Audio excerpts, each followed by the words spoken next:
नमस्कार। एक और टिप्पणी के साथ मैं अतुल चौरसिया। बीते हफ्ते जब हम दरबारी मीडिया के कारनामों की जानकारी इकट्ठा कर रहे थे, तब आज तक वाली बहन अंजना ओम कश्यप का ये दिलफरेब मुजस्समा हमारे हाथ लगा। इससे पहले कि देश और दुनिया अंजना जी की इस नायाब नेमत से महरूम हो जाए, आप सब भी इसका दीदार कर ही लीजिए। क्या आपको पता है कि पाकिस्तान ने तुर्की से ही ड्रोन्स क्यों लिए थे? पाकिस्तान ने तुर्की से ड्रोन्स इसलिए खरीदे क्योंकि वो हलाल ड्रोन्स थे। इस बेशकीमती जानकारी ने हमारी पूरी टीम के माथे पर बल डाल दिया। तुर्की बतुर्की बात यह है कि हमें तत्काल चीन की याद आई, वही चीन जो पाकिस्तान का कुल 81% रक्षा उपकरण सप्लाई करता है। यह Stockholm International Peace Research Institute का आंकड़ा है। इसी चीन का एक पाई चार्ट भी हमारे हाथ लगा। ये बताता है कि चीन की 93% आबादी नास्तिक है और चीन की राजनीतिक सत्ता तो पूरी तरह से नास्तिकता की घोषणा करता है। ये प्यू रिसर्च का आंकड़ा है। तो पाकिस्तानी या फिर अंजना जी चीन के हथियारों को क्या कहेंगी? झटका। वाह, झटका एकदम फिट है। हलाल ड्रोन और झटका मिसाइल। ये लीजिए झटका मिसाइल और एक झटके में ही अपना घर खुद से उड़ा दीजिए। भैया जी, हम आपके आर्म्स डीलर हैं, हमसे मिसाइल खरीदा था ये। भैया जी, हम ट्रिगर दबाएं और हाथ में ही फट गया ये। कितने में लिया था? टेस्ट करके नहीं लिए थे? 1.5 लाख में। अब 1.5 लाख में हाइड्रोजन बम चाहिए क्या? ये लो, ये दूसरा वाला ट्राई करो। अरे भारी नुकसान हो गया। दिला दो इसको IMF फंड। ये देसी मिसाइलों का कुछ करना पड़ेगा, व्यापार में नुकसान हो रहा है। अगर पाकिस्तान अपने जंग के मोर्चे पर भी झटका और हलाल टाइप कठमुल्लावाद ले आया तो यकीन मानिए इसका आगे उससे भी बुरा हश्र हो सकता है, जो हाल के ऑपरेशन सिंदूर में हुआ। कैसे तुर्की के सैकड़ों हलाल ड्रोन अपना मकसद पूरा किए बगैर इस दुनिया फ़ानी से विदा हो गए, हवा में ही हवा हो गए।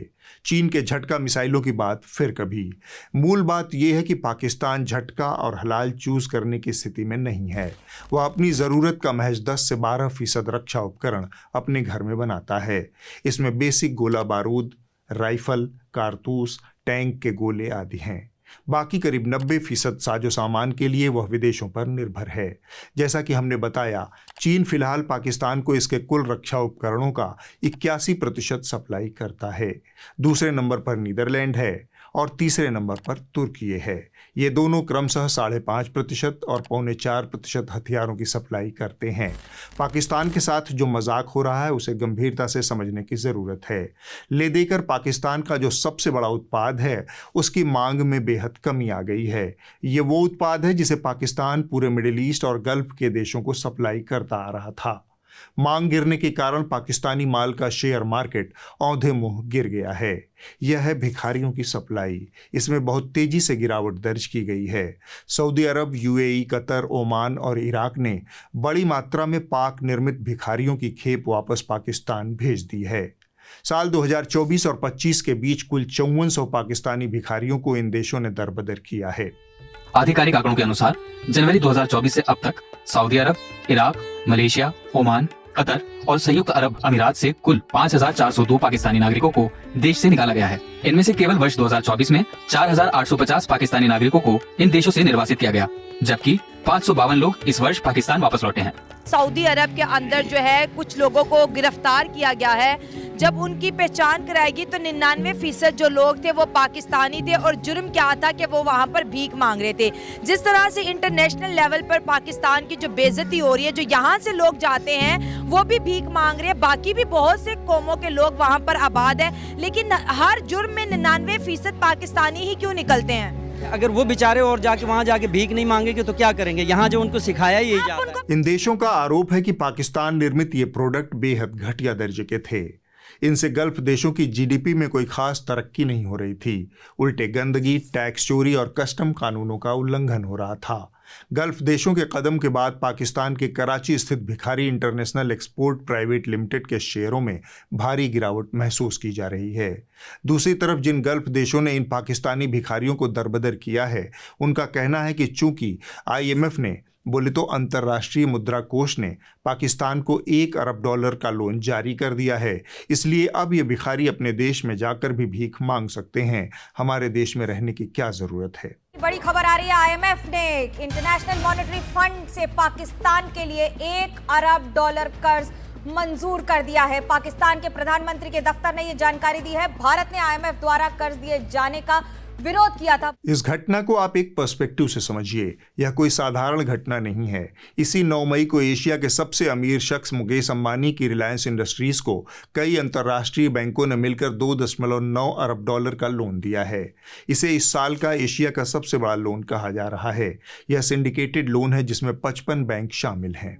अरबपति मुकेश अंबानी के स्वामित्व वाली रिलायंस इंडस्ट्रीज ने लगभग $2.9 अरब के बराबर दोहरा मुद्रा ऋण हासिल किया है, जिसकी जानकारी ब्लूमबर्ग की एक रिपोर्ट में दी गई है। ये पिछले 1 साल में किसी भारतीय कंपनी द्वारा जुटाया गया सबसे बड़ा विदेशी ऋण है। इस ऋण समझौते पर 9 मई 2025 को हस्ताक्षर किए गए थे। इस डील में करीब 55 बैंकों ने भाग लिया, जिससे ये इस वर्ष एशिया में अब तक का सबसे बड़ा सिंडिकेट ऋण समूह बन गया है। अब आप इसे पाकिस्तान के संदर्भ में समझिए। एक देश $1 अरब के लोन के लिए एड़ियां रगड़ रहा है और भारत की एक अकेली कंपनी $2.9 अरब का लोन बिना झंझट के हासिल कर लेती है। हालांकि पाकिस्तान का लोन एक बड़े लोन की एक किश्त है, लेकिन इससे आप पाकिस्तान की मौजूदा हैसियत और हालत को समझ सकते हैं। नटशेल में अगर आपको पाकिस्तान की फौज, सियासत और अर्थव्यवस्था को समझना है तो ऐसे समझिए कि पहले पाकिस्तान आईएमएफ से लोन लेगा, फिर उस लोन के पैसे से हथियार खरीदेगा। उस खरीदारी में पाकिस्तानी सेना के मौजूदा और रिटायर्ड जनरल कमीशन खाएंगे। कमीशन का छोटा सा हिस्सा नेताओं को भी जाएगा। बचे हुए पैसे से जो हथियार आएगा उससे हिंदुस्तान के खिलाफ जंग लड़ी जाएगी। फिर पाकिस्तानी जनता को उस हारी हुई जंग में जीत के ख्वाब दिखाए जाएंगे। क्या होगा? उसके बाद पाकिस्तान फिर से आईएमएफ से लोन मांगेगा। यह सिलसिला यूं ही चलता रहेगा। भारत पाकिस्तान के बीच लड़ाई झगड़े की बात चल रही थी, तब मेरे हाथ इंडिया टुडे का एक पुराना नगीना लगा। सोचा आप सबको साझा कर दूं। यह 14 जून 1999 का इंडिया टुडे मैगजीन है। इसकी कवर स्टोरी है Kargil, intelligence failure, terrible price, यानी खुफिया चूक की घातक कीमत। यह कवर स्टोरी मनोज जोशी और हरिंदर बवेजा ने लिखी थी। लगे हाथ आप कारगिल वार की तारीख भी जान लीजिए। यह 3 मई 1999 से शुरू होकर 26 जुलाई 1999 तक चला और इस युद्ध के एकदम बीचों बीच इंडिया टुडे ने सरकार को घेरते हुए यह कवर स्टोरी छापी थी।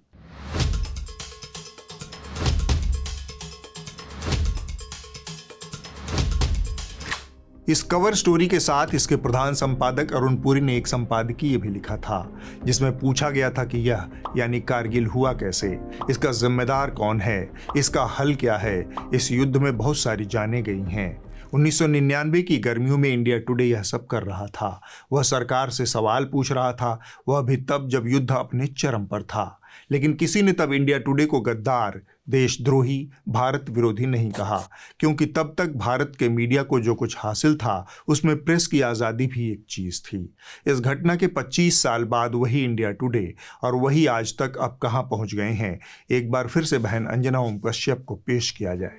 देखिए, ये एक सच्चाई है कि ऐसे वक्त पर कुछ सवालों से बचना चाहिए। हमें क्या नुकसान हुआ, इस पर इतना फोकस क्यों? क्योंकि ये तमाम ऐसे प्रश्न हैं जो मीडिया ने पूछे। आप पीएम का इस तरह की तस्वीर डालें, क्या ये मतलब अपने आप में शर्मिंदा करने वाला नहीं है? आज अंजना ओम कश्यप और इंडिया टुडे को लगता है कि सरकार या प्रधानमंत्री से सवाल पूछना शर्मिंदगी का काम है। कारगिल के वक्त इंटेलिजेंस फेलियर था, उसके लिए कवर स्टोरी थी। पहलगाम में इंटेलिजेंस फेलियर नहीं है। बीते 25 सालों में जो चीज़ खत्म हो गई है, अंजना ओम कश्यप उसका विभत्स रूप है। वो है प्रेस की आज़ादी। चापलूसी, जी हुजूरी और चरण वंदना को अब पत्रकारिता में स्वीकृति मिल चुकी है। एक आदमी तो सीधे तौर पर पत्रकारिता में झूठ, फरेब, सरकार के पक्ष में दुष्प्रचार करने को ही असली पत्रकारिता घोषित कर रहा है। हमारे रिपोर्टर ने अपने सोर्स से पूछा कि ये क्या हो रहा है। बताया गया कि भारतीय सेना बॉर्डर पार कर गई और हमने वही खबर चलाई। आज तक सेना ने उसका खंडन तो नहीं किया। तो जो लोग ये कह रहे हैं कि ऐसा नहीं हुआ, उनके पास क्या सबूत है कि ऐसा नहीं हुआ? अगर सेना लाहौर रावलपिंडी तक मार सकती है तो हो सकता है कि एलओसी के उस पार जाकर भी मारा हो। कुछ बातें सेना अभी भी नहीं बता रही और इसलिए ये मान के चलिए कि वो भी हो सकता है सही। और अगर नहीं भी हो, एक आध चीज इधर उधर हो गई तो इसमें क्या बड़ी बात होगी? यह सब पत्रकारिता का न्यू नॉर्मल है। इन बातों को थोड़ा विराम देते हैं और इन भाई साहब की बात को थोड़ा सुन लेते हैं। भारत और पाकिस्तान के बीच संघर्ष के दौरान भारतीय मीडिया ने जमकर फेक न्यूज़ फैलाया। कुछ खबरें ऐसी दिखाई गई जिसका ज़मीनी हकीकत से कोई लेना देना नहीं था। जैसे पाकिस्तान की तरफ से फायरिंग में एक आम कश्मीरी की मौत हुई और भारतीय मीडिया ने उसे आतंकवादी बता दिया। लेकिन न्यूज़ लॉन्ड्री और द न्यूज़ मिनट की टीम ने जम्मू के अलग अलग इलाकों में पहुंचकर जमीनी हकीकत आप तक पहुंचाया। हमने वो तमाम खबरें दिखाई जो आपको देखना ज़रूरी है। वहीं दिल्ली और बेंगलोर में बैठकर हमने जो फैक्चुअली चीज़ें थी, जो चल रही थी, वो आप तक पहुंचाने की कोशिश की। ना शोरगुल और ना ही ड्रामा। हम ऐसा इसलिए कर पाते हैं कि हम किसी सरकार या कॉरपोरेट से विज्ञापन नहीं लेते। हम आपके सहयोग से जनहित की खबरें पहुंचाते हैं। तो आप लोग अपना सहयोग बनाए रखें ताकि जनता की हित की खबरें सामने आती रहे।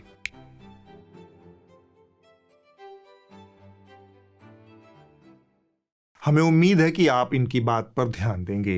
भारत ने ऑपरेशन सिंदूर के तहत धर्म पूछकर आतंकवाद फैलाने वालों को उनके कर्म के आधार पर जवाब दिया है। दूसरी तरफ भाजपा के कुछ नेताओं ने अपनी असलियत इसी मौके पर उजागर कर दी है। भाजपा के चुने हुए संवैधानिक पदों पर बैठे नेता गटर छाप भाषा बोल रहे हैं। इनमें मध्य प्रदेश की भाजपा सरकार में कैबिनेट मंत्री कुंवर विजय शाह की बात पहले।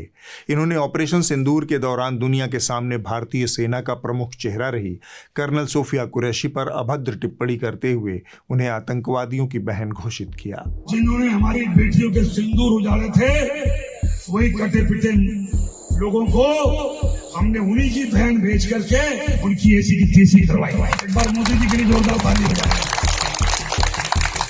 उन्होंने कपड़े उतार के हमारे हिंदुओं को मारा और मोदी जी ने उनकी बहन को उनकी ऐसी की तैसी करने हमारे जात से उनके घर। अब मोदी जी कपड़े तो उतार नहीं सकते थे, इसलिए उनके समाज की बहन को भेजा कि तुमने हमारी बहनों को अगर विधवा किया है तो तुम्हारे समाज की बहन आके तुम्हें नंगा करके छोड़ेगी। भाजपा ने इस भद्दे बदसूरत कृत्य के बावजूद नेता पर कोई कार्रवाई नहीं की। मध्य प्रदेश के हाईकोर्ट ने स्वतः संज्ञान लेते हुए कहा कि ये तिरस्कारपूर्ण, खतरनाक और गटर छाप भाषा है, उन पर एफआईआर दर्ज हो।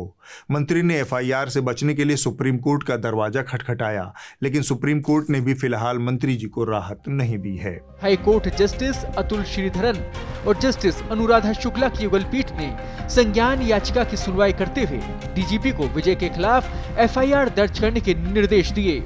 हाईकोर्ट ने कहा कि मंत्री शाह ने गटर छाप भाषा का इस्तेमाल किया है, जो कि अस्वीकार्य है।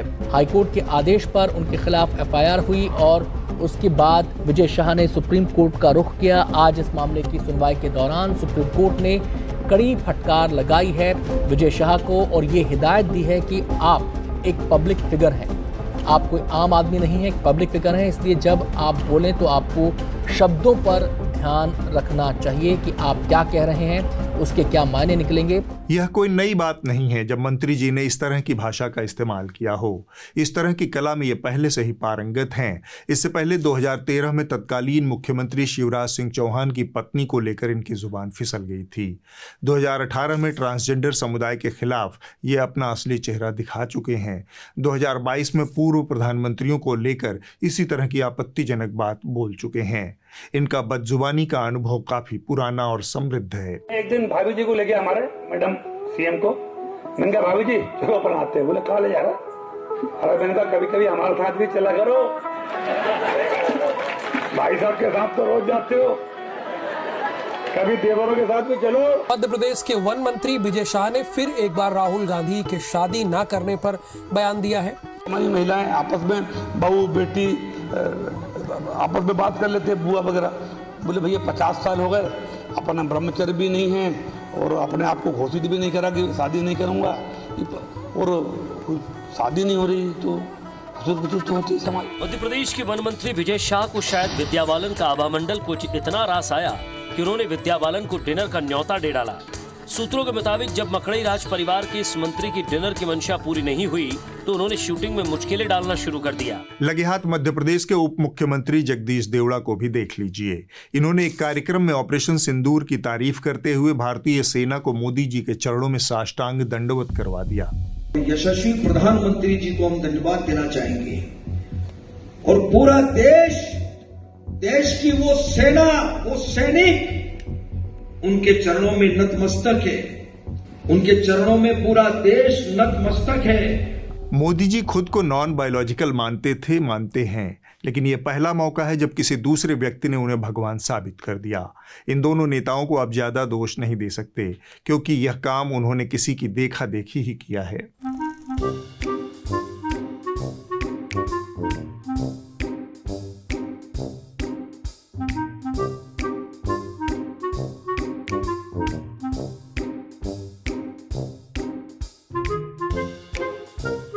जब गोमुख से ही गंगा प्रदूषित हो जाएगी तो फिर नीचे की सफाई की क्या गारंटी है।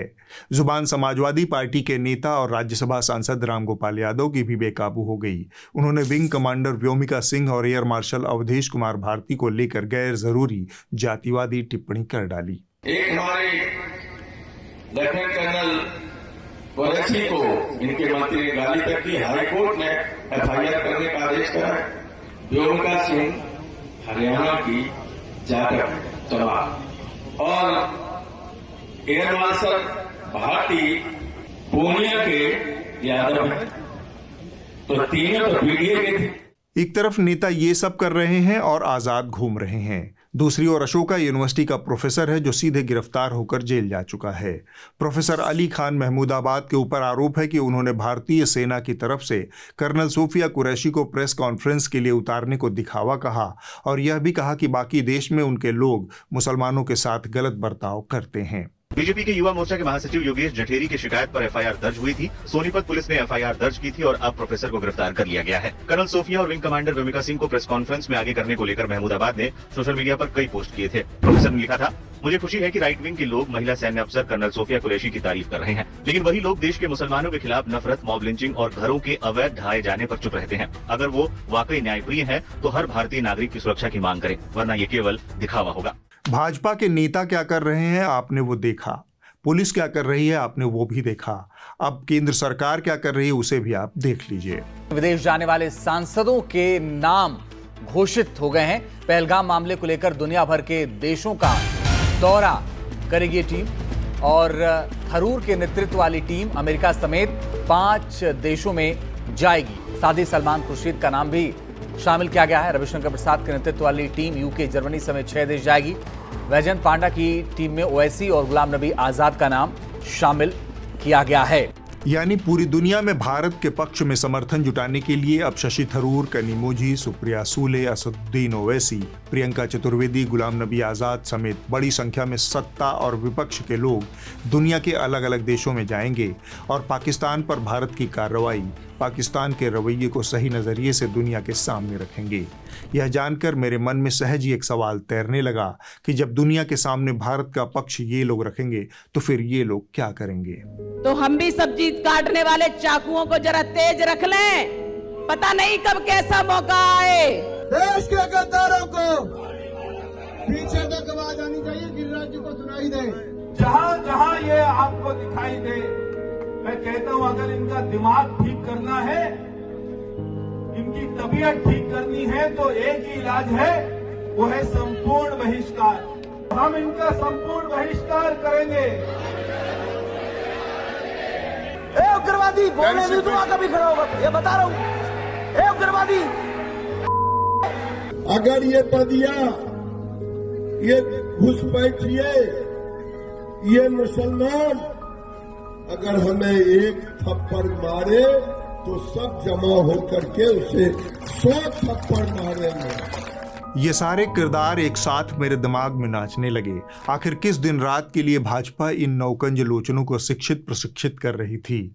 अगर समय आने पर आपको सो कॉल्ड पढ़े लिखे लोगों की ही ज़रूरत है और वो पढ़े लिखे लोग विपक्ष में ही हैं, तो फिर ये लोग जो दुनिया की सबसे बड़ी पार्टी के टिकट पर सांसद, विधायक और मंत्री बने हुए हैं, जनता के पैसे से भाजपा की सवारी गांठ रहे हैं, वो क्या करेंगे।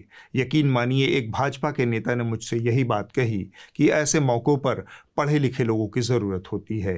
यानी दुनिया की सबसे बड़ी पार्टी, उसके देश में सबसे ज्यादा सांसद, विधायक और उनके पास संकट के समय पढ़े लिखे लोग ही नहीं हैं। खैर, यह बात कोई छुपी बात भी नहीं है। यह हफ्ता भारत की राजनयिक और कूटनीतिक चुनौतियों का हफ्ता भी रहा। दुनिया के ज्यादातर देशों ने खुलकर भारत के रुख का समर्थन नहीं किया। अमेरिकी राष्ट्रपति डोनाल्ड ट्रंप ने लगभग अपमानजनक अंदाज में एक के बाद एक बयान दिए। यह बयान कम से कम हमें तो ये ज़रूर बताते हैं कि ट्रंप चाहे और कुछ भी हो, पर वो मोदी जी के फ्रेंड तो कतई नहीं है। अब की बार ट्रंप सरकार जब फोटो ऑप और गले मिलना ही विदेश नीति और कूटनीति का पर्याय बन जाए तो फिर इस तरह की शर्मिंदगी को टाला नहीं जा सकता। सुधीर चौधरी ने दूरदर्शन पर अपना नया सफर आनन फानन में शुरू किया ताकि युद्ध से पैदा हुए उन्माद और फर्जीवाड़े के माहौल में वो कहीं पीछे न छूट जाएं। और जैसा कहते हैं कि बोहनी ही खराब हो जाए, वही हुआ। बल्कि आप कहें कि जिस चीज़ की उम्मीद थी, जिस काम के लिए उन्हें लाया गया था, वही काम उन्होंने पहले ही एपिसोड में पूरी निष्ठा और ईमानदारी से अंजाम दिया। जब पाकिस्तान ने भारत के अलग अलग शहरों पर और एयर बेसिस पर हमला किया, तब ये हमले एयर डिफेंस सिस्टम की मदद से हमने नाकाम कर दिए। इनमें 2 एयर डिफेंस सिस्टम्स हमने रशिया से खरीदे थे और एक air defence system made in India है और उसका नाम है आकाश तीर। सुधीर चौधरी के शो में इस वीडियो को दिखाया जाना एक लिहाज से अक्षम्य और आपराधिक है। इसे जानबूझकर फेक न्यूज़ फैलाने की कार्रवाई माना जाना चाहिए, क्योंकि जिस वीडियो को सुधीर चौधरी ने जैसलमेर का बताकर चलाया, वह वीडियो इजराइल का और 4 साल पुराना था। वह सभी चैनलों ने 8 मई की रात को ही चलाया था। इसका फैक्ट चेक सब जगह उपलब्ध था। सबको पता था कि यह जैसलमेर का नहीं है। इसके बाद भी सुधीर चौधरी ने इसे चलाया। यह गलती नहीं बल्कि डिजाइन का हिस्सा है। इसीलिए आप पाएंगे कि कोई माफ़ी या फिर खेद भी नहीं जताता। अपने इसी शो में सुधीर चौधरी ने 1971 में पीओके पर कब्जा नहीं करने के लिए तत्कालीन इंदिरा गांधी सरकार को जिम्मेदार ठहराया। हम पाकिस्तान के युद्धबंदियों को रिहा करने के बदले में उस समय शायद पाकिस्तान ऑक्यूपाइड कश्मीर यानी पीओके को आज़ाद कराकर जम्मू कश्मीर में शामिल कर सकते थे। ये एक बड़ा शानदार मौका आया था, लेकिन हम ऐसा कर नहीं पाए। उस समय पूरा फोकस जो हमारा था वो बांग्लादेश को बनाने का और बांग्लादेश के संस्थापक और पूर्व प्रधानमंत्री शेख हसीना के पिता शेख मुजीबुर रहमान को पाकिस्तान की जेल से रिहा कराने पर हमारा पूरा फोकस था। लेकिन इसी दरबारी खेमे की एक और नायिका है नाविका कुमार। देखिए वो कैसे सुधीर चौधरी की हवा निकाल रही हैं। सवाल ये उठ रहा है कि पीओके आएगा।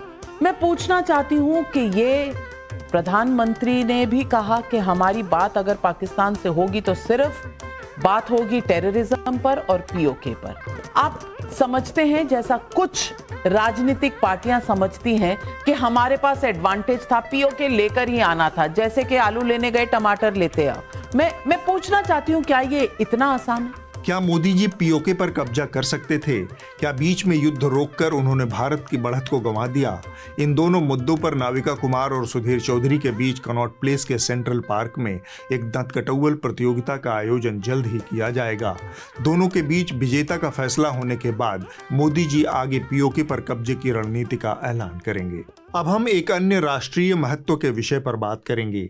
बिहार की नीतीश कुमार सरकार की कैबिनेट ने बिहार के सुपरस्टार पवन सिंह से प्रेरणा लेते हुए धर्म और कर्मकांड के नगर गया का नाम बदलकर गया जी करने का ऐलान किया है। हेलो, नाम क्या के जी लगाओ, ये पसंद नहीं है मुझे। गया शहर हिंदुओं के लिए पवित्र माना जाता है। यहाँ पूरे देश से हिंदू अपने पितरों की मुक्ति के लिए पिंडदान करने आते हैं। इसीलिए अब इस जगह का नाम गया जी होगा। सीएम नीतीश कुमार की अध्यक्षता में शुक्रवार को एक अहम बैठक हुई।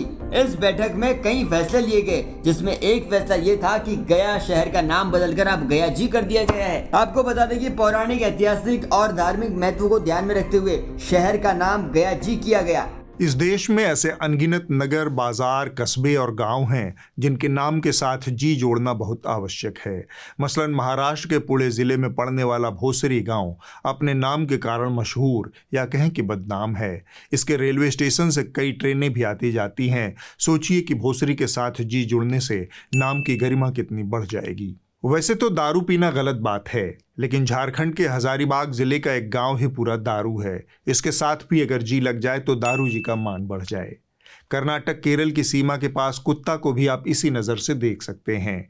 यह इलाका अपने नाम की तरह ही अपने वन्य जीवन के लिए जाना जाता है। हालांकि इसका असली नाम कुट्टा है, लेकिन अंग्रेजी के फेर में लोग कुत्ता कहने से बाज नहीं आते। कुत्ता से बेहतर तो कुत्ता जी ही रहेगा। खुद को कोई पनौती नहीं मानना चाहता, लेकिन जिस गांव का नाम ही पनौती हो जाए उसके निवासियों के साथ कैसा मजाक होगा, यह पढ़ने में कैसा लगेगा। राम खिलावन निवासी पनौती। यहाँ के निवासियों को लग सकता है कि इनकी किस्मत खराब है।